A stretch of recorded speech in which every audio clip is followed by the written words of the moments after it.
legend, Mr. Richard Stanley. Saataisiko pienet aplodit herra Stanley?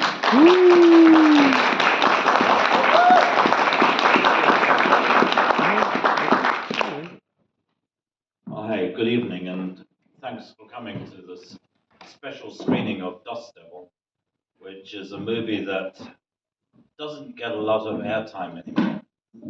And first of all, my apologies that it's only in English. So yeah, I wish we had subtitles for you guys. Dust Devil is in fact the first movie I tried to make. I started trying to make this movie when I was 14 years old. We initially attempted to make it on 16mm. The idea was that it was the cheapest thing we could think of. I was born and raised in southern Africa, so the concept of making a movie around the red Volkswagen that I owned, it was the first car I ever owned, was a Volkswagen named Hamish. And I thought if we could use the Volkswagen and have a movie where there were just two characters, the lady driving the car and the hitchhiking devil that she picks up, I thought we could do it with two people and one car and the landscape of the place that we grew up in. And of course, it took about 20 years to actually get the movie finished. And more bad things happened in the course of that time than I have the ability to tell you now. It's really a 1,000 miles of rough road. I'm very proud of the fact that nobody died during the experience, that everyone came home alive. During the main shoot, we lost 40 rental cars. Literally almost one rental car utterly destroyed every single day of the shoot. So yeah, more car accidents and more twists and turns in the course of shooting it than I can easily unpack. And yeah, this process went on for the first part of my life. But when I was 16, I got drafted into the South African army and had to desert the country. At that point, we had about 1 hour of the movie on 16mm. And then I had to go and basically make another movie, Hardware, in the UK to just to save up the money to come back and finish Dust Devil. So it was, yeah, an act of personal obsession. And it kind of came out of growing up in apartheid era South Africa. There were two big factors feeding into this.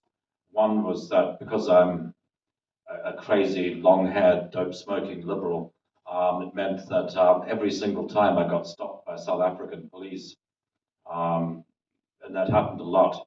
My record was being stopped by the police 7 times in one day, and going through the whole process. They always asked me the same question, which was, so what do you think of our country then?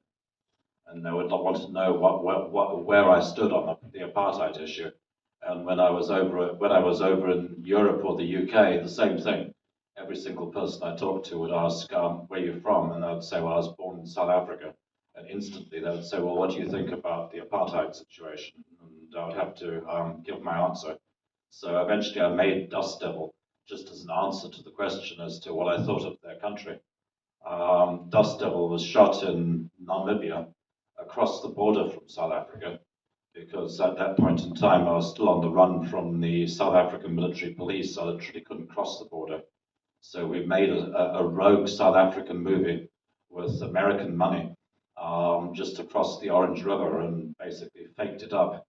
The other thing that's really odd about this film in hindsight is when we made it, it was a near future science fiction movie from the point of view that we made it long before the apartheid regime collapsed. Whereas Dust Devil is clearly set at the point when apartheid comes to an end, the colonial regime collapses. But it hadn't happened yet at the point when we made the movie. It was looking forward to something which was, at that point in time, still in the future.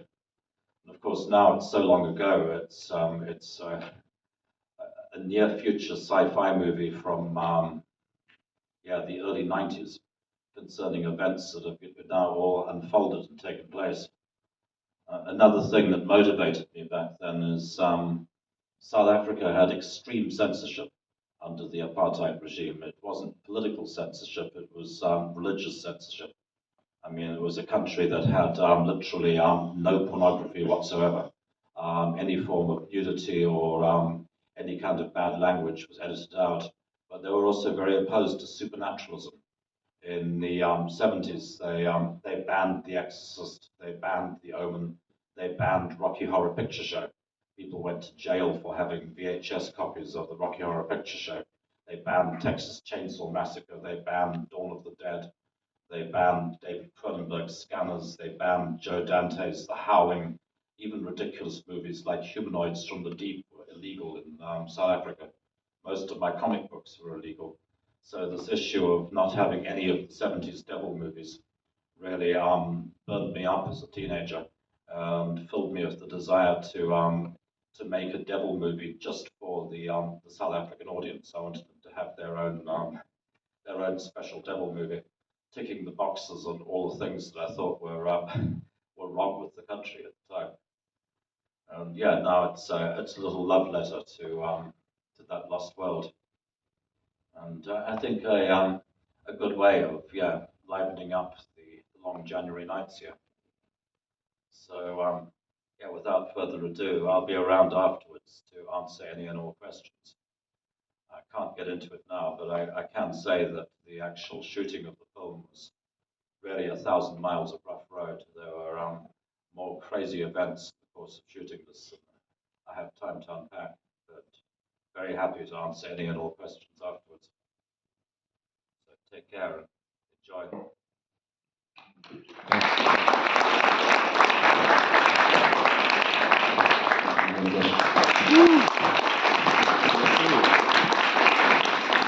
Thank you so much. So I think we should just jump straight in the deep end and the occult and the magical realm is one of the main themes in this movie.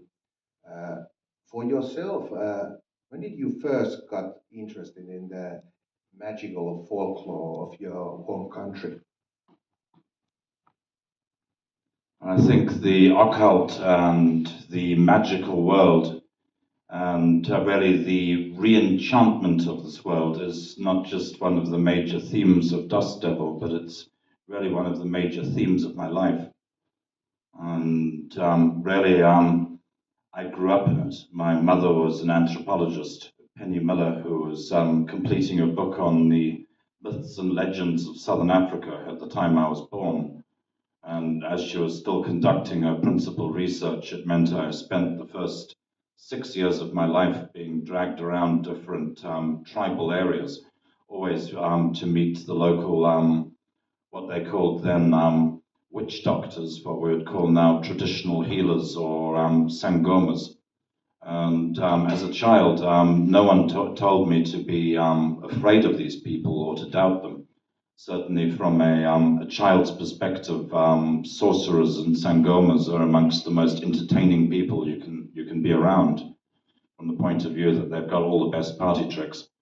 A good example being one guy I recall whose name was Zizwi Zonkwi, who had a habit of putting 2 snakes into his mouth, and these snakes would come out each nostril, one out of each side of his nose. I thought this was very funny as a child. The first time I saw what you would call psychokinesis, objects moving by themselves, as a 5-year-old, I just thought it was the funniest trick I'd ever seen. I was immediately poking them to see if they'd move again and looking underneath the table to see if there was a wire. It wasn't until I was 6 years old that I went to school and started to discover that, first of all, none of those things were supposed to exist in the so-called real world.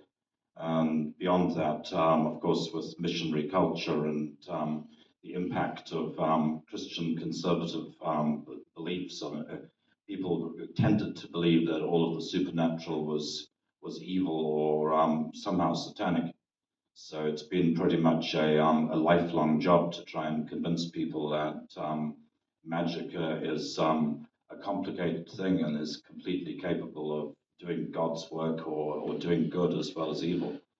And in Dust Devil, we see another with the Joe Nobody character, Joe Nimont, who's the little sorcerer guy is very much the Van Helsing of the movie. He's kind of very much on the side of the forces of good, at least from my limited perspective. You're told that there's bits and bobs of inspiration of real life events and murders happening in South Africa and Namibia. Can you tell a little bit about the real life inspiration behind the story of Dust Devil? Well, Dust Devil isn't exactly a true story, but it's over the course of the 25 or 30 years that it took to get the film completed. There's a lot of real things which are stirred up into a strange, I guess, for me it's a kind of a love letter to my original homeland. But right at the beginning, when I first had the idea for the story, there was a faceless serial killer who was stalking southern Namibia, who was never effectively caught. This was just in the time when the country was being handed over to the United Nations to basically work towards the first democratic elections. And effectively, white farmers and always Caucasian people were turning up, chopped up into bits and burned, usually in either houses burned or in burned out cars, all around the region of Bethany. Bethany is a rail town which exists in southern Namibia. This went on for about 2 years. I didn't know about it until I got caught in it at the time. Me and one of my friends tried to drive out to the canyons, to the Fish River canyons, which are in Dust Devil. It's the second largest natural canyon system in the world after the Grand Canyons, right out in the middle of the Namib Desert. We tried driving out there in our Datsun, and because there were a lot of washouts in the road where pieces of the road were missing, the only way we tried to get there was by jumping the car over the washouts, and about halfway through we knocked the oil seal off our drive shaft. It ended up breaking down about 300 kilometers from anywhere. We were out in the desert for about 3 days. Got hit by a dust devil at one point, a proper sandstorm that came just after sunset with the afterglow behind it, and it just looked like a column of fire which seemed to be screaming and came out of nowhere. It went right over us. I hung onto the ground and it picked up my backpack, and I didn't find my pack until a day later when I found it caught in the top of a tree somewhere. But after about 3 days out in the desert, we were found by two really psychotic South African policemen who towed us out of there and towed us to the nearest town, which was Bethany. And then we ended up stuck there because we didn't have an oil seal. We couldn't fix the drive shaft, and we were trapped there for about 6 weeks, during which time I found out about the local serial killings. And was pretty surprised in a place that quiet that something so god awful was going on. And round about that time, there was also a housewife from Cape Town who split from her husband, drove out to the desert and parked her car out in the desert and left a suicide note on the dashboard and walked into the desert, never to be seen again. And in the back of my mind, the thought of what if the lady who drove out to the desert to commit suicide met the faceless serial killer and had an opportunity to dance to Hank Williams music. So I started concocting this strange movie around the pieces of the stuff that was going on, and collaged into it there were a lot of other things which really happened along the way, which became part of the plot of the movie. On a small scale, the school shooting team that you see very briefly in one sequence is actually a recreation of my own school days. I was one of those kids when I was 12 years old. I was taught all about rifles by Marist monks, who are the white garb monks, who are the ones who taught me how to use a 2.2 rifle. Many little bits and pieces of the film are recreations of things that we saw along the way or things that happened.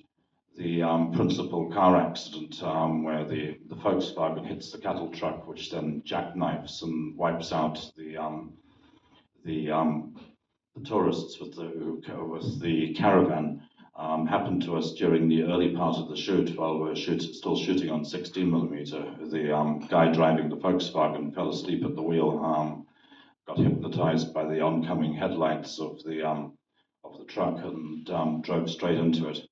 And I then wrote the accident into the movie and recreated it on 35mm. So yeah, a lot of the individual incidents in the film happened. They just didn't happen in that order.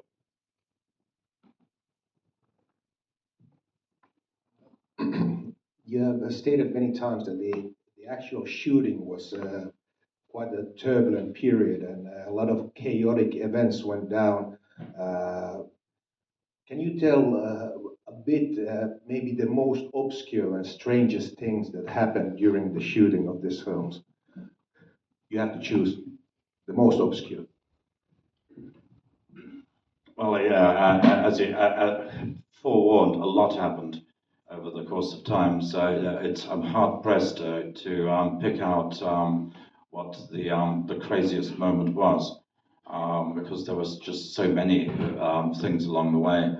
I mean, the second unit crew was headed by a guy named John Gator, who was a time-lapse expert who was doing time-lapse photography, who later created the bullet speed effects in the Matrix movies and became quite famous.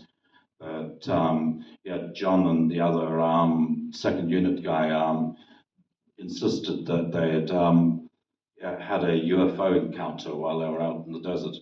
But unfortunately, it affected the camera, which caused, they tried to shoot it, but it caused the Norris motor of the second unit time-lapse camera to malfunction. So although they insisted that there'd been a flying saucer out there, nobody believed them, and the footage came back so jumbled that everyone just assumed they were on drugs. But John continues to insist to this day that they saw a UFO out there. I missed that. That wasn't on my watch. But beyond that, there was a point in time when on one of the rest days, the gore effects, all the severed fingers and the exploding head, that's the work of a guy named Chris Cunningham, who was just 16 years old at the time of the shoot. But yeah, Chris obviously went on to be relative fame as the creator of the Aphex Twins videos. But he was our gore kid on Dust Devil. And myself, Chris, and a couple of other friends drove out to a Bushman rock formation for to see the full moon rise on one of the rest days, and found there was a bunch. There was kind of a Namibian version of the Texas Chainsaw Family or the Hills Have Eyes folk who were waiting at the rock formation to trap any tourists who were foolish enough to come down there. We were several hundred kilometers from the nearest road. Very much like that movie Wolf Creek, those guys were just waiting down there for any foolish tourists to come. And it was very fortunate that we were young men and that we were crazy, because we were able to essentially outrun them and then get in the car, and it evolved into a crazy high-speed car chase, and that all really happened. And yeah, on the very same day, we had to present a bribe check to the Namibian government. Various members of SWAPO, the Southwest African People's Organization, drove out to our location to accept the official bribe check, where we handed them a chunk of money, and it was given to them by Robert Burke in full devil costume, who handed over the check to the Namibian government. And in return for that, we got the use of the armored cars that you see at the end of it. We got cooperation from the army and the police. A lot of the South African police in the movie are played by real cops. We got the cooperation of the local police department, who were very happy to act and to be on camera, which added to the whole macabre sensation of it. As aforementioned, a lot of car accidents, pretty much one a day. There's something about those dead straight roads and the fact that everyone's in a hurry and driving too fast that just led to constant outrageous accidents. I mean, I recall a day that the catering van rolled twice before it even reached our location. Arrived on location completely squished to one side, and we were all just angry with them because our breakfast was late. At another point, on a rest day, the car I was in wiped out at around 120 miles an hour and rolled. I wasn't wearing a safety belt, and I managed to stay in the vehicle simply because the Durango boots I was wearing had Cuban heels, and the corner of the heels caught underneath the dashboard when the thing hit, it turned upside down, and I wasn't thrown out of the chassis. I would have been killed. Instead, I didn't close my eyes fast enough and got broken glass in my eyeballs. Whereas I recall staggering out of the car after that, thinking, "Oh my God, I'm blind." I remember there was still Verdi music playing on the car stereo, and I couldn't see a thing. And we ended up being taken into the nearest town. The nearest town to where we had the accident was a place called Aus, Namibia. AUS, last exit out. Aus had formerly been an internment camp for Germans. When one of those weird flukes of history, when South Africa took Namibia from Germany, they rounded up all of the German inhabitants of Namibia and stuck them all in an internment camp at Aus, which is where we had the accident.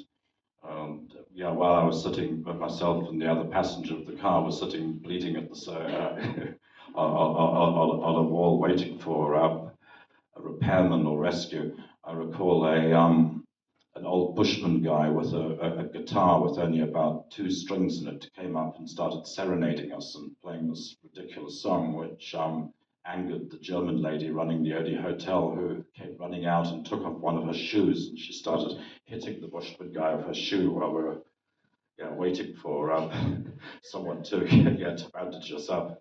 Eventually, we found a very old man who had fled Germany during the war and couldn't go home.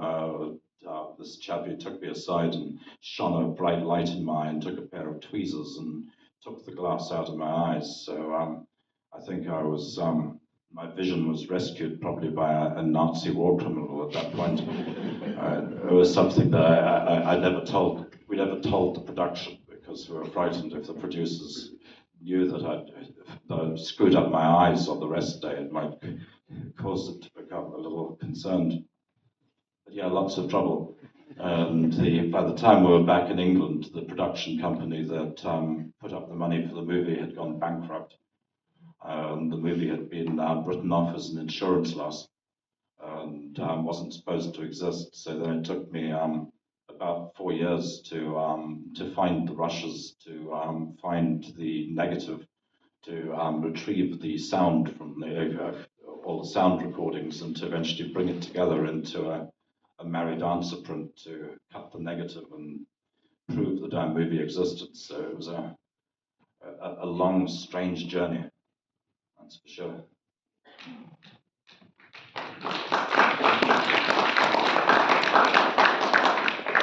Voisi tähän väliin ottaa kyssäreitä yleisöltä, jos jollain olisi kysyttävää Richardilta elokuvaan liittyen. Onko rohkeita?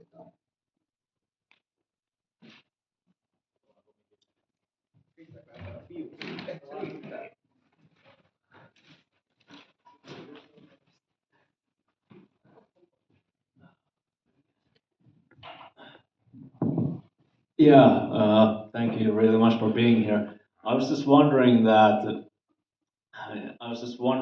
since people say that script is an evolving thing and so forth, does the final product that you see nowadays represent the very first vision that you had of what you wanted to tell, or were there some instances that you had to make some kind of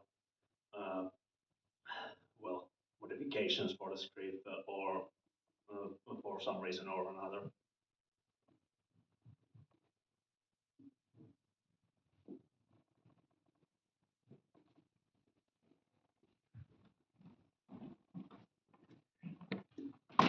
Yeah, I think Woody Allen said that on a movie, when you're shooting a film, the truck arrives with fresh compromises every day. On some level, you're trying to shoot the movie you started out with, but I think the only way you can survive those circumstances is to be flexible enough to use what you have and to make the best of what you've got. Try not to worry too much about the things that don't happen, because certainly on Dust Devil, largely thanks to the production company Palace Pictures being forced into bankruptcy by Polygram back in the United Kingdom, a significant chunk of the budget disappeared while we were shooting. The movie got smaller and smaller as we went along. We just kept losing things. So this had an impact on the way the movie eventually turned out, because in script form it was much more of an action movie. It was probably a step closer towards a film like The Hitcher on paper. But as the budget dried up, we discovered we literally couldn't stage half the action sequences. We didn't have the props, we didn't have the Steadicam or the necessary material. By the end of the shoot, there were about 8 people left on the crew. We went from about something like a 100-man crew down to just a small group of us who were continuing. A lot of the movie was shot without the principal cast members. The walking guy, the Robert Burke character, is played by probably about 10 different people throughout the movie. Whenever he's in long shot of a hat and coat, in many of those shots, he's me.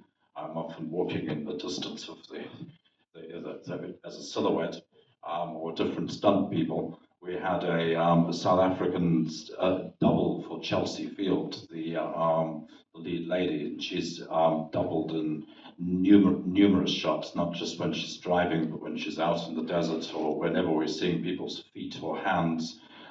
Some pieces of the film are even shot back in Europe as insert close-ups and cut into the movie. So there was a crazy scramble to put the whole thing together, and yeah, often significant pieces of it just vanished, like the Rhodesian Ridgeback, the dog that the Zakes Mackay character has, was meant to be a really ferocious dog. We deliberately got a Rhodesian Ridgeback. We wanted the most ferocious dog we could get. The Ridgeback we got was so scared and so benign and so incapable of snarling, barking, or showing any form of aggression at all. That in the original screenplay, the dog chases the Wendy character through the sanded-in rooms, and I always liked the idea of a chase where you're getting from one smaller room into another while there's something trying to bite your feet. But no way could we shoot that. So I had to come up with the ridiculous idea of the telephone ringing to get them into the house instead. So there's a lot of improvisation sections where we just went right off the script and realized we couldn't shoot what we had, so we had to work out a new movie, and the net result is it became more of a dream or an art movie as it went along. It took a step away from the Hollywood action movie that Miramax probably had in mind when they first funded it. Certainly, Harvey Weinstein and Miramax were deeply unhappy with the result and what it was that we came back with. Fortunately for us, the Weinsteins were nowhere near us. One of the reasons we were shooting in the Namib Desert was to stay as far away from the American producers as possible, to try and take the money and run to the far side of the world and shoot the movie without without anyone disturbing us. And we had one executive in charge of the production from Miramax, who we ended up rolling into the movie, who plays the almost unseen camper van driver. In the actual rushes, we actually shot a death scene for that character, which included a frontal male kiss between him and the Robert Burke character. Miramax wanted us to have an additional killing in the movie, They weren't happy that there was only one killing at the beginning of the film. They thought, this is a serial killer movie, we need to have more murders. So we killed their executive. We put him into the movie. When Harvey saw the rushes of that murder scene with Robert kissing Steve Earnhardt on the lips, Harvey's response was to immediately fire Steve, which was pretty rough. Miramax were not happy. I don't mind that they weren't happy. That's also the reason why so much of it is shot in continuous takes, because Harvey had such a habit of re-editing movies. I thought, if, whenever possible, if I could shoot an entire scene in a single take and not have any cutaways, it was going to make it much harder for Miramax to re-edit the material. Whenever anything really tricky happens, like the initial murder, which moves the moment of orgasm and the moment of death very close together, I've kind of made certain that they were always in the middle of a moving shot, in the middle of a tracking shot, where you couldn't cut into it or alter it or change the timing in any way, just to try to keep Harvey out of the process.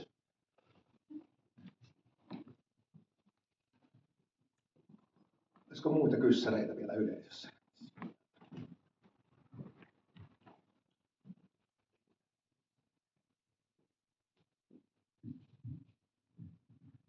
Can you talk about the town at the ending, the abandoned town? Like, was it all a single town? Because you said you filmed in multiple locations. Like, was that a real actual town? And how much did you do? Like was the theater, like, was the real place or a set? Thanks.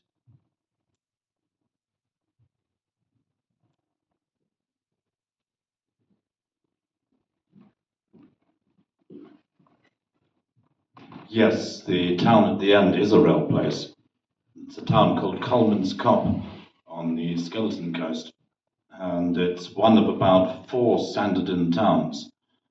It's like actually the easiest one to get to. It was the only one of the sanded-in towns that we could still get access to from the road. And there's other towns like that further into the desert, which are just completely cut off, that you would have to I guess, take a 4-wheel drive or a helicopter or something to reach now. Even the towns that still exist around Luderitz and on the edge of the Skeleton Coast only stay alive because they have sand clearing crews that have to go out and clear the dunes off the road, because otherwise the desert will just engulf all of the roads and the railway lines and cut them off. There's a bunch of locations like that, and the cinema is there, but there's actually more as well. I really wish that we'd had time to shoot more of the location, because also in that town you've got the former town swimming pool. I wish we could see, which again is a dried out municipal swimming pool of just sand dunes in the bottom of it.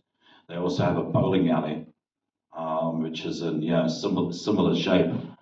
And it's really one of the most post-apocalyptic places I've ever been in. It's all inside of the diamond area, so normal civilians aren't really allowed to go in there, because it's still I think the entire area is owned by De Beers, the diamond company. We had a man from the diamond mine who were with us the entire time when we were shooting there, just watching us to make certain that nobody picked anything up while we're in there. I remember the guy from the diamond company was called Nolly. We all called him Nolly Knowledge. But Nolly said that the only movies that shoot in Coleman's Cop always have down endings. You'd never have an upbeat movie shooting there. To quote the man, he said, a guy can wake up in the morning stone cold dead out here and never know why. It happens. It's one creepy place. The town of Luderitz, just down the road, is on the coast. It's a German Bavarian-style whaling town that used to be living off the whaling industry. We never show it because Dust Devil doesn't go to the ocean, it never reaches the sea. Luderitz is one of the creepiest places I've ever been in. It's all looks like it's been built for heavy snow with the very angular Bavarian roofs, but it's in the middle of a goddamn desert, and with the cold ocean, there's a constant temperature inversion going on, which means there's nearly always fog or mist creeping around, which is equally strange. And Luderitz has a golf course, which is made entirely out of tar. There's no sand, so they've poured oil on the sand to, which is then hardened into a series of black golfing tars. While we were there, they had to keep sending bulldozers out to the golf course to rebury the corpses, because underneath the golf course were the original inhabitants of the Skeleton Coast, to which they, every so often the dunes would shift and they'd all rise to the surface again. And I know further out in the desert, there was a point when they had a plague which killed all the horses out there, and they buried all the horses in one place, and all of the horse bones came to the surface too. So there was an area where there was just dunes of horse bones. But I know since then they've actually finally dug up the golf course at Luderitz, and I believe they found the remains of something like 50,000 people underneath that. Before South Africa got there, the German inhabitants essentially exterminated the original population and buried most of them under the golf, what's now the golf course. But yeah, like the roads, you have to have bulldozers that are constantly pushing the dunes back into place, because like the sea, it brings everything back to the surface again. No, you can't really stay buried out there. It's a super creepy place, and yeah, all those ghost towns are out there still.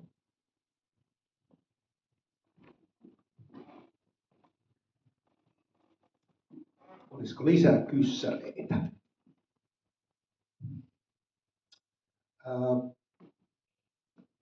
Your last feature film was an H.P. Lovecraft adaptation, Color Out of Space, came about 5 years ago.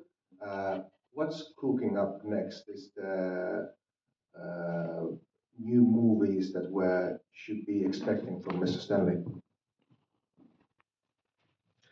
Well, we are diligently working on another Lovecraft movie. For some bizarre reason, H.P. Lovecraft is having a moment right now.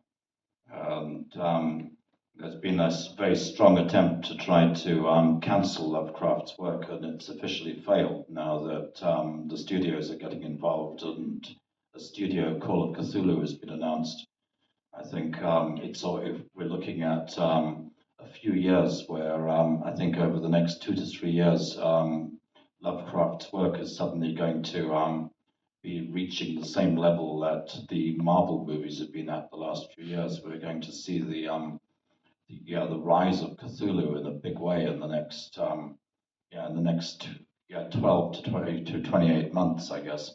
So I'm still beavering away on my own adaptation of the Dunwich horror, and very much want to deliver an authentic Lovecraftian Antichrist into this world. I do think it's time. Beyond that, there's another project which we're cooking on, which will maybe take me back to South Africa and to the Indian Ocean. There's a little, I guess you could call it a cross between Castaway and The Exorcist. It's a little voodoo castaway film which is looking healthy. We're very much hoping to start work on that in a few days once I'm back from Finland. So I think 2024 is going to be lively. It's going to take about a year and a half for any new product to land, but I do think that we're going to be seeing some extremely strange things on our screens in the next 2 years. So I'm quite delighted by the way it's going.